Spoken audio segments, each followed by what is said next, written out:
Hi, neighbors. I have a feeling you only have audio here, and that's unfortunate because I don't know how to fix it. I'm having some issues where I got a new camera and everything after last week, um, and nothing's happening. So my camera works. I've already tested it. I know that it works great. It's actually got a really sharp picture.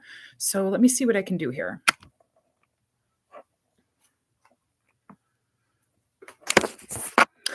It's using my original camera that it said didn't work. Okay. Well, I'm glad that everybody can see me. I'm inside tonight. So sorry about the dot on the TV there. That's just my light. I tried to put on as much light as possible because it's kind of dark in here. I'm not one for a lot of light. So actually, hang on a second. I'm going to shut off the one behind me and see if that works too.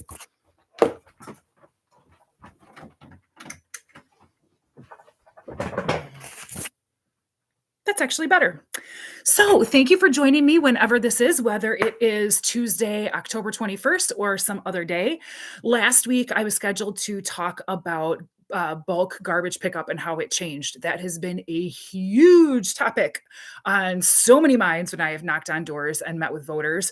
And unfortunately, this camera that I'm using right now didn't work. And I had one of the wizards I work with look at it and he said it was broken.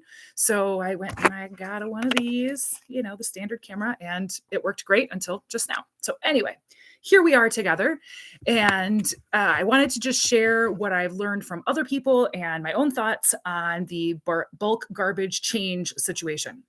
So, in case you somehow missed it, or maybe you're from another town and you're joining us anyway, we used to have bulk pickup that would happen once a year, and you could just put all your bulk pickup items out on the terrace, this area between the sidewalk and the street. Where I'm from, it's called a parkway, but here we say terrace.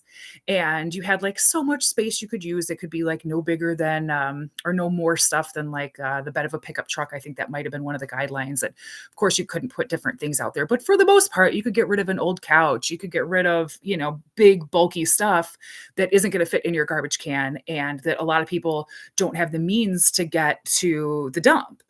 Um, because not everybody has a truck. I mean, some people do, and like lucky them, but not everybody does. So this year, what the city decided to do was to put a dumpster for one day in each of the districts. And I was lucky, I guess, that the dumpster for my district happened to be right up my window. It was just about a block away. Sorry, I'm pointing that way. But I could see it from my desk where I work every day. So I actually did have a lot of stuff. This was in the spring, so it was shortly after I had a major amount of storm damage. And I had a bunch of things I really wanted to throw away. Nothing that would have required a truck, but man, it would have been a lot easier to just drag it out front rather than drag it around the block to this dumpster. So, anyway, by about 10 o'clock that morning, the dumpster was almost completely full. There were people in construction vehicles stopping by and emptying truckloads into it. I saw very few people who just appeared to be regular folks from Three Rivers. And it was absolutely full. I think I got to throw away one bag of crap that I had from the storm damage away, and that was it. And then they came and picked it up the next day, I believe, and that was over. So that wasn't great. I really wanted to take care of that. Instead, I ended up having to pay to have a dumpster brought in, and that actually had the dumpster for some other things, but we had to get a big enough one so that I could put all that stuff in it too. So very inconvenient. And what I'm hearing from people when I'm knocking on doors is that they found it to be really inconvenient too. Not most, but a good number of folks around here do not have a pickup truck. And when you've got a dumpster that's full, before noon, when for the majority of us, it's the middle of our workday, what are we supposed to do? So it's one of the things that's on my list because people are really serious about it. I'm not the only one who was annoyed, is basically what I learned. And by knocking doors, I found out there are a lot of things I'm not the only one who's annoyed about. So as usual, I've got notes right here.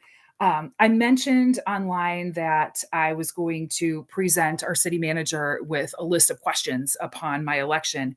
And one of those questions is concerning bulk pickup. And here are the things that I want Joe to answer here. I'll try to put this down here so I'm not just looking off camera the whole time.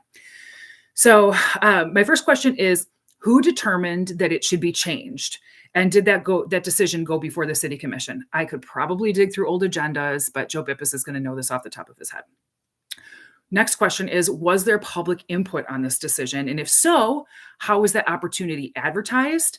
And if not, why not?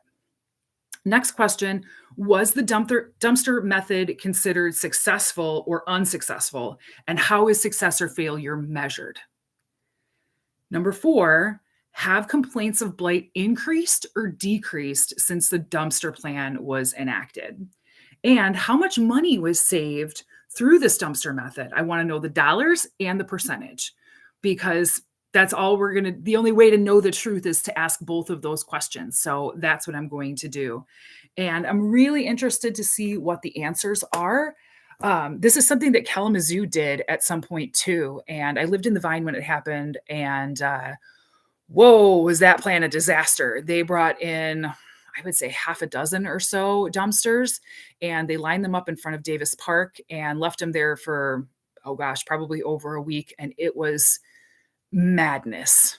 It was absolute madness. When I heard that we were going to do a dumpster plan here, I was so nervous. When it happened in Kalamazoo, it literally happened right in front of one of their city commissioners' homes.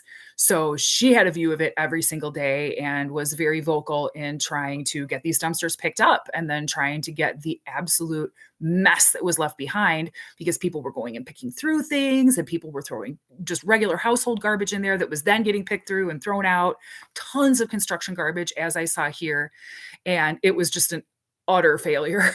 So as much as I wish they would have done something, different, or maybe had more dumpsters or had them out a little bit longer, I was glad that at least Three Rivers didn't let it become the mess that it was in Kalamazoo.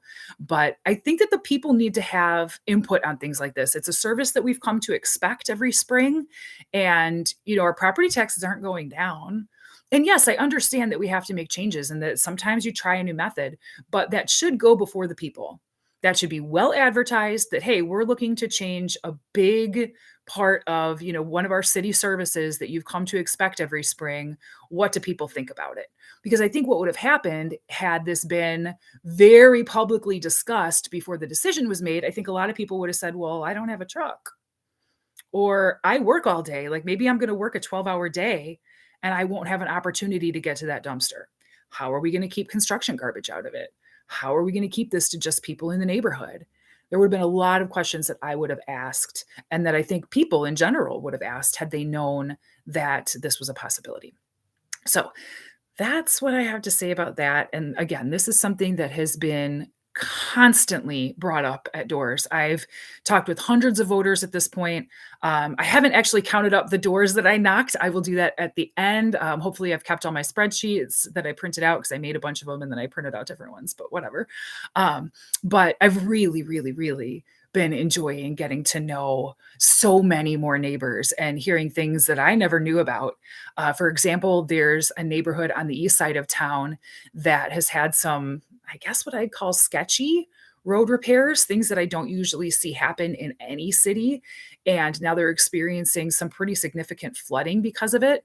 And I actually don't know whose responsibility it is. Is that something that we need to talk with the drain commissioner about? Is that something we should have determined before we started with this funky road resurfacing that we've done? Did anybody even think about flooding or consider the possibility? I have a lot of questions, again, on my trusty list. So if you have any questions you would like me to either answer or get in front of our city manager, please, you can comment them here. You can send me an email through my website. You can get me on Facebook. You can get me a whole bunch of different ways. So I hope to be as accessible as possible for everybody.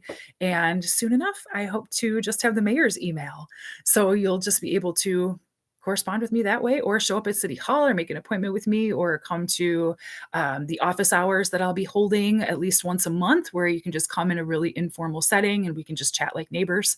You don't have to walk into City Hall and be intimidated, because I remember how intimidating it is to go and speak at City Hall, even if you're there for a good reason. So anyway, thank you guys so much for joining me whenever this is. Sorry, this is the second take. First one didn't work, but that's just life. So again, thank you so much. I appreciate anybody watching this, and I really look forward to hearing your questions and comments specifically on this issue. And then again, of course, on anything else that's on your mind. Thank you so much, everybody. Have a wonderful Tuesday. I hope to see you at the polls on November 4th. Take care.